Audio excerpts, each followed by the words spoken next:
এবার আসা যাক আমাদের রাজনীতিবিদদের কাণ্ড কারখানা নিয়ে। এই মহাবিপর্যয়ের মধ্যে ওনারা ওনাদের দলবল নিয়ে কেউ ঘটনাস্থলে, কেউ বার্ন ইউনিটে, কেউ আবার ঢাকা মেডিকেলে দেখতে যাওয়ার নাম করে তাদের রাজনৈতিক এজেন্ডা বাস্তবায়ন করছেন। সত্যিকারের অর্থে বাংলাদেশের রাজনীতিবিদরা কি রাজনীতির বাহিরে আর কোনো কিছু চিন্তা করতে পারেন না? এখন আমাদের প্রধান এবং মূল করণীয় কি? অগ্নিদগ্ধ রোগীদের বিশেষায়িত চিকিৎসা ও প্লাস্টিক সার্জারির জন্য পুরো এশিয়া মহাদেশের অন্যতম সেরা ও অভিজ্ঞ ডাক্তার অধ্যাপক ডাক্তার সামন্তলাল সেন। রাজনৈতিক মামলার কারণে তিনি এখন দায়িত্বচ্যুত। দলমত সব কিছু একপাশে সরিয়ে আপাতত ওনার প্রজ্ঞা এবং অভিজ্ঞতা কি কাজে লাগানো সম্ভব?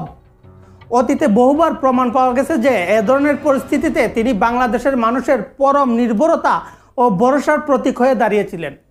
উত্তরার দুর্ঘটনার পর ভয়াবহ এই সময়ে ডাক্তার সামন্তলাল সেনকে বড্ড প্রয়োজন।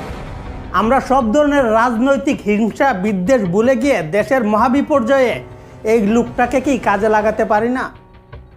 মাইলস্টোনে আহত ও নিহত পরিবারবর্গের প্রতি আমি গভীর শোক এবং সমবেদনা জ্ঞাপন করছি।